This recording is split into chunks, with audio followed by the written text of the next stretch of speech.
सभी को जय जिनेन्द्र। मान्यवर आचार्य भगवंत उमा स्वामी महाराज द्वारा विरचित श्री तत्वार सूची ग्रंथ का हम सभी लोग स्वाध्याय कर रहे हैं, जिसमें आचार्य भगवंत द्वारा विरचित हमने प्रथम अध्याय का स्वाध्याय पूर्ण कर लिया है। प्रथम अध्याय में हमने मोक्ष मार्ग का स्वरूप, सम्यक दर्शन के विषय के बारे में, सम्यक ज्ञान की परिभाषा और भेद प्रभेदों सहित नए के स्वरूप को प्रमाण आदि के माध्यम से बहुत ही अच्छे तरीके से समझा, जिसका वर्णन आचार्य भगवंत ने किया। हमने एक एक सूत्र को उसके शब्द सा, उसके अर्थ और भावार्थ सहित बहुत ही अच्छी तरीके से समझने का प्रयास किया। अब हम आगे द्वितीय अध्याय प्रारंभ कर रहे हैं। आइए मंगलाचरण करते हैं, आज की क्लास का प्रारंभ करते हैं। मोक्षे मार्गस्य नेतारं वेत्तारं कर्म भूभृतां ज्ञातारं विश्वतत्त्वानां वंदे तद्गुणलब्धये। जय बोली देवादिदेव 1008 आदिनाथ भगवान की जय।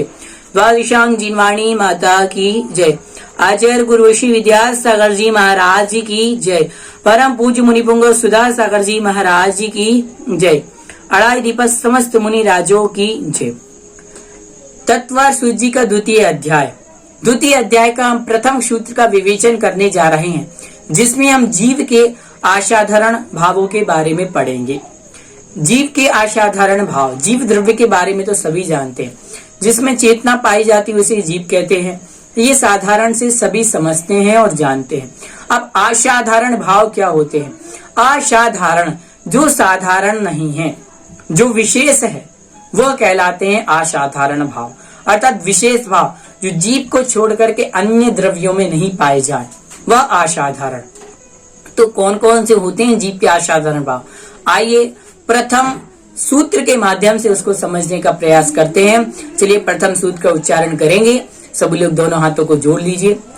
औपशमिक शायिकौ भावौ मिश्रस्य जीवस्य स्वातत्तमौदैक पारिणामिकौ च। औपशमिक शायिकौ भावौ मिश्रस्य जीवस्य स्वातत्तमौदैक पारिणामिकौ च। यह उच्चारण हुआ। अब इसका संधि विच्छेद करते हैं। औपशमिक शायिकौ भावौ मिश्रः च जीवस्य स्वातत्वम औदैक पारिणामिकौ च। औपशमिक शायिकौ, इसमें द्विवचन है, भावौ द्विवचन है, रामः रामौ, भावः भावौ, द्विवचन अर्थात दो चीजें, औपशमिक और शायिक। भावौ अर्थात भाव, औपशमिक भाव और शायिक भाव, ठीक। मिश्रस्य अर्थात मिश्र भाव। मिश्र भाव कौन सा? औपशमिक प्लस शायिक, इन दोनों का मिश्र भाव, मिश्र भाव। मिश्र भाव को हम यहाँ पर शायिक भाव भी कहते हैं। जीवस्य अर्थात जीव के, स्वतत्वम अर्थात स्वतत्वम अर्थात स्वयं के निजी भाव, औदैक औदैक अर्थात औदैक भाव, पारिणामिकौ अर्थात पारिणामिक भाव होते हैं। जीव के 5 भाव होते हैं। सबसे पहला औपशमिक भाव, ठीक है, फिर दूसरा शायिक भाव, तीसरा मिश्र अर्थात शायिक भाव, चौथा जीव का औदैक भाव और 5वां पारिणामिक भाव। यह जीव के भाव होते हैं, ठीक। अब यह जीव को छोड़ करके अन्य किसी द्रव्य में नहीं पाए जाते हैं, ठीक। यह विशेष रूप से जीव के ही भाव होते हैं। तो आइए हम एक एक भाव को विशेष से समझते हैं कि औपशमिक भाव क्या है, शायिक भाव क्या है, शायिक भाव किसे कहते हैं। इनको हम विशेष रूप से जानते हैं, समझते हैं और पढ़ते हैं। सबसे पहले औपशमिक भाव।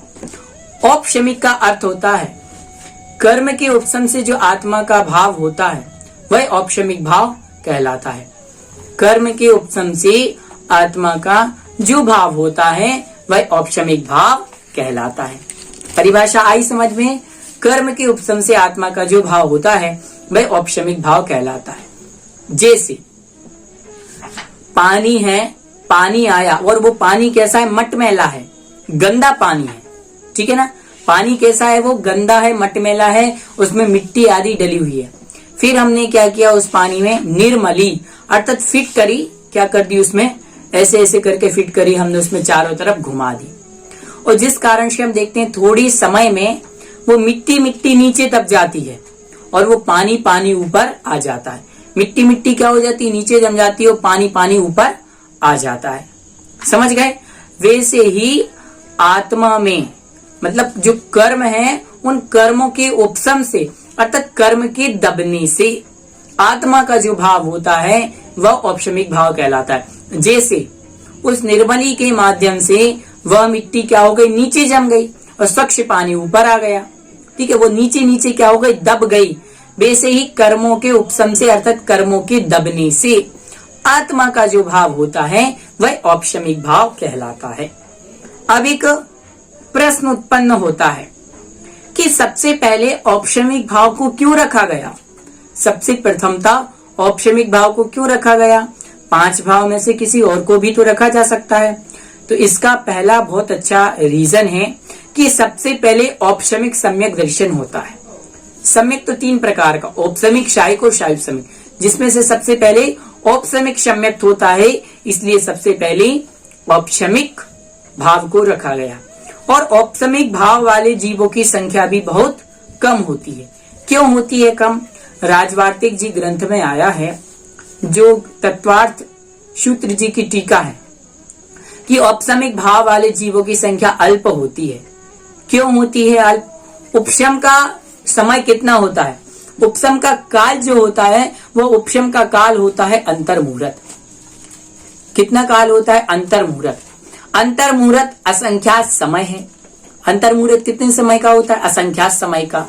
जैसे समय समय में अंतर्मुहूर्त काल तक निरंतर संचीयमान उपशम सम्यक दृष्टि अधिक से अधिक पल्ल के असंख्यात विभाग मतलब असंख्यात विभाग को प्राप्त हो सकते हैं, इसलिए संख्या में उपशम सम्यक दृष्टि अल्प है।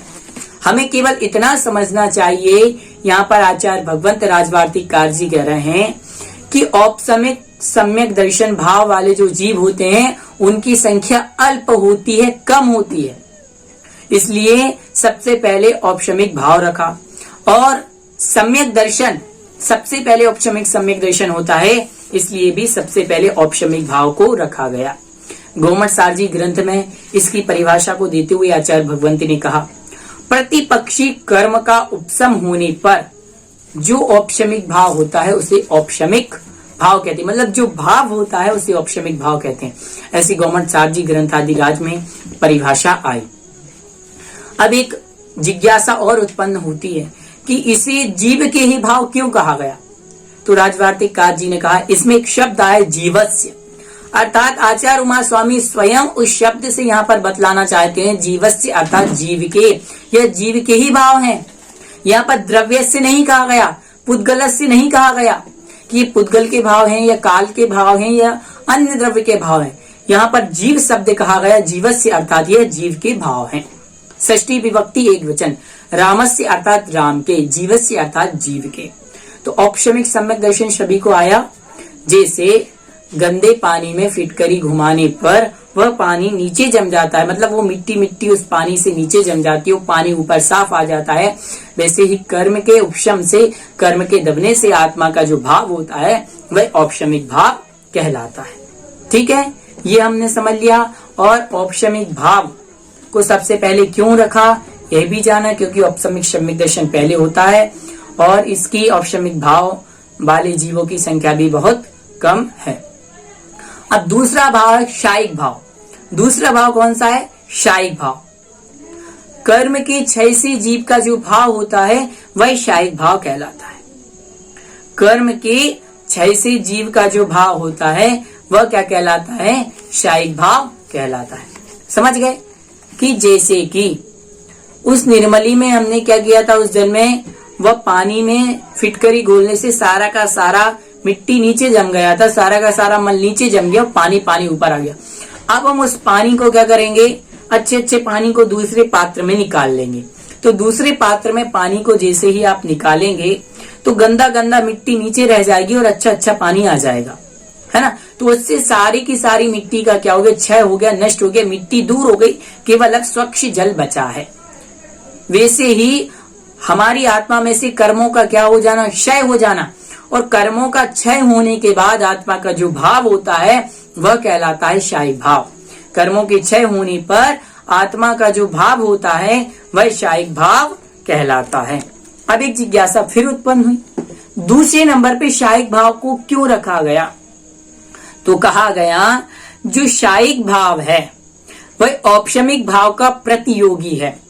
अर्थात शायिक भाव जो है, शायिक भाव और औपशमिक भाव, तो औपशमिक भाव से असंख्यात गुणे शायिक भाव के जीव होते हैं, मतलब शायिक भाव वाले जीव होते हैं। औपशमिक वाले जीव कितने हैं? अल्प हैं।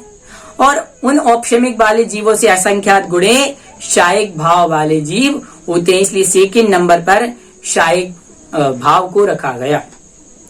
अब यहाँ पर कहा गया कि जो शायिक सम्यक्त तो होता है, अभी हमने औपशमिक सम्यक्त के बारे में बात की थी कि औपशमिक का काल कितना है, तो उसका अंतर मुहूर्त आया था।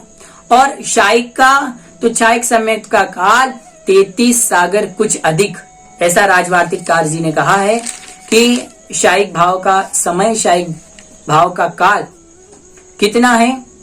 33 सागर कुछ अधिक शायिक सम्यक्त का यह काल कहा गया है। अब ये तो शायिक भाव की हुई कि औपशमिक कर्मों का दबना, शायिक कर्मों का क्षय होना। अब शायोपशमिक तीसरा भाव आता है शायोपशमिक। शायोपशमिक में औपशमिक और क्षायिक दोनों का मिला हुआ, अर्थात उस पानी में आप देख सकते हैं कि उस पानी में अभी क्या है, वो पानी साफ तो हो गया, उसकी मिट्टी दूर हो गई, फिर भी उसमें कुछ छोटे छोटे कण अभी भी बाकी है, फिर भी उसमें छोटे छोटे मिट्टी के कण अभी भी दिखाई दे रहे हैं। मतलब कुछ कर्मों का, मतलब कुछ उसमें से मिट्टी का क्षय हो गया है, कुछ मिट्टी दूर हो गई, फिर भी अभी छोटे छोटे कर्म उसमें नीचे दबे हुए पड़े हुए दिखाई दे रहा है। वैसे ही यहाँ पर शायोपशमिक की परिभाषा के लिए कहा गया कि भाव अर्थात कर्म के क्षय उपशम से, अर्थात कर्म की क्षय और उपशम से आत्मा का जो भाव होता है वह शायोपशमिक भाव कहलाता है। क्षय उपशम मतलब क्षय और उपशम दोनों से, हम इसको विशेष परिभाषा के माध्यम से समझते हैं। सर्वघाती स्पर्धक अनंत गुणेहीन होकर के, ध्यान से सुना, सर्वघाती स्पर्धक अनंत गुणेहीन होकर के और देशघाती स्पर्धकों में परिणत होकर उदय में आते हैं। सर्वघाती स्पर्धक अनंत गुणहीन होकर देशघाती स्पर्धकों में परिणत होकर उदय में आते हैं। तो उन सर्वघाती स्पर्धकों का अनंत गुणहीनत्व ही क्षय कहलाता है। क्षय क्या कहलाता है? सर्वघाती स्पर्धों का जो अनंत गुणहीनत्व है वह क्षय कहलाता है, और देशघाती स्पर्धकों के रूप में उनका अवस्थान हो जाना उपशम कहलाता है।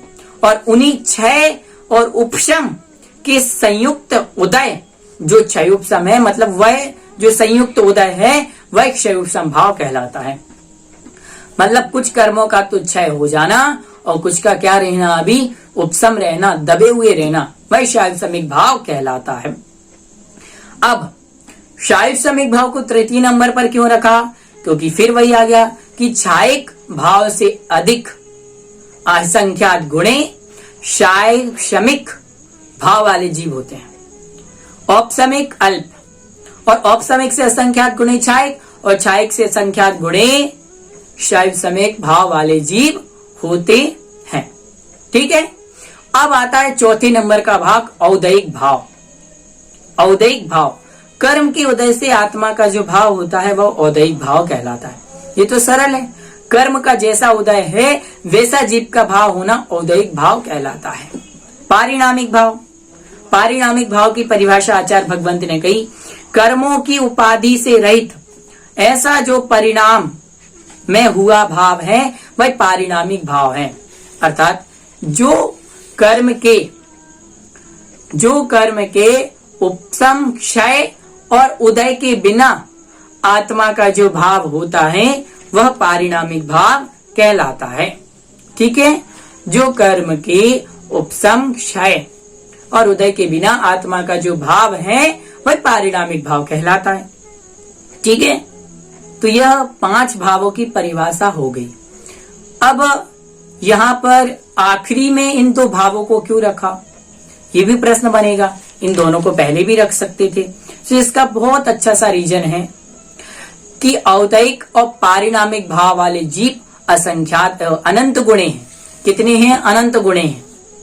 औपसमिक अल्प, शायिक औपसमिक से असंख्यात गुणे, शायुसमिक छायिक से असंख्यात गुणे, और औदैहिक और पारिणामिक अनंत गुणे जीव हैं, इसलिए इन्हें अंत में रखा गया। ठीक। अब उपसम, क्षय और क्षयोपसम, इनकी परिभाषा क्या है? उपशम किसे कहते हैं, क्षय किसे कहते हैं, शायुसमिक किसे कहते हैं? तो कहा गया द्रव्य क्षेत्र काल भाव के निमित्त से कर्म की शक्ति के प्रकट न होने को उपशम कहते हैं।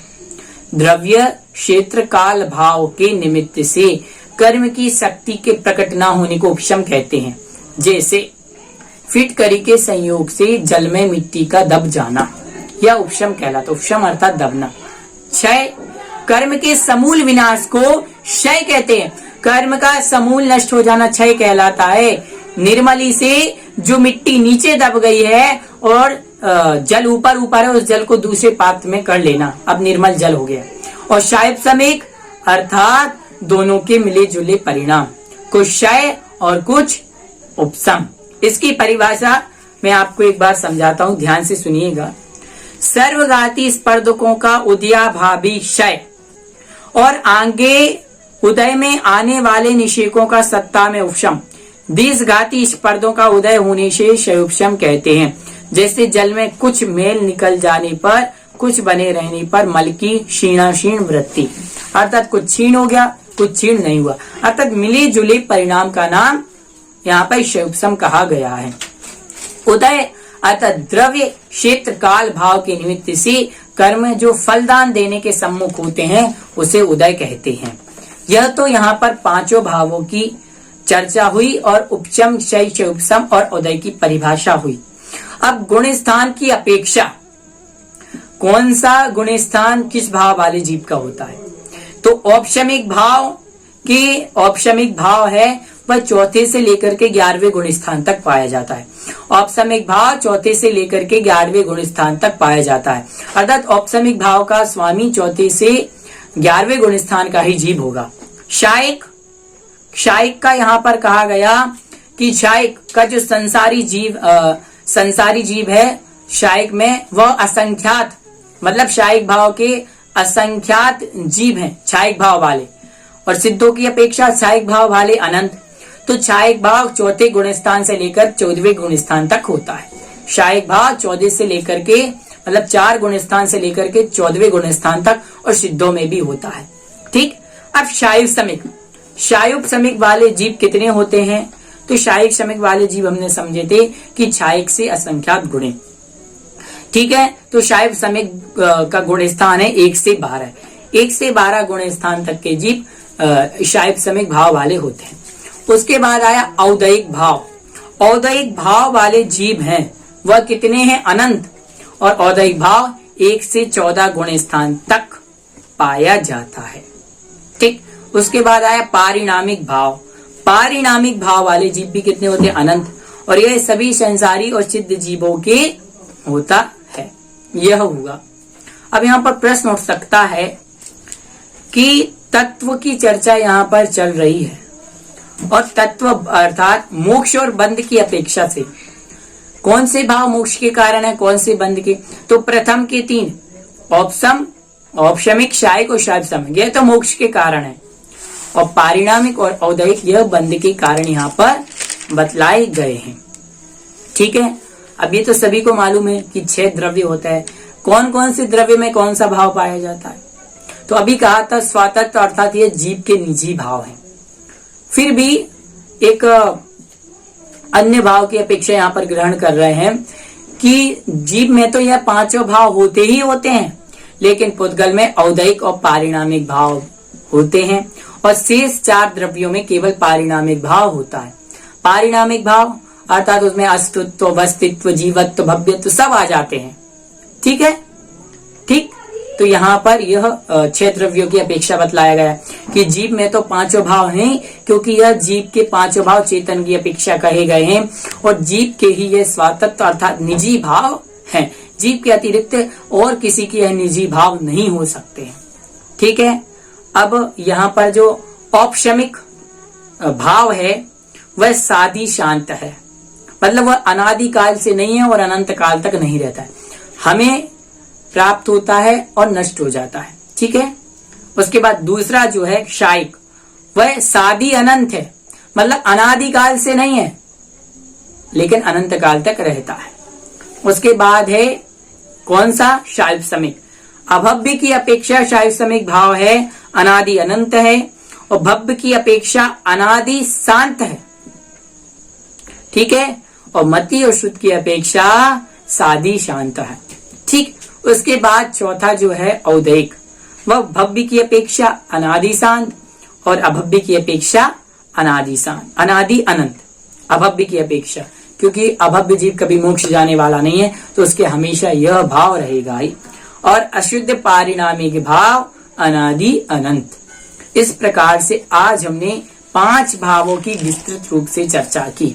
इसमें आपको जो भी चीज समझ में नहीं आया आप जिज्ञासा कर सकते हैं। मुख्य रूप से यहाँ पर आपको 5 भाव और 5 की परिभाषा समझना आवश्यक है, और इसमें जो विशेष बातें बतलाई वह भी आपको यहाँ पर ध्यान रखना है।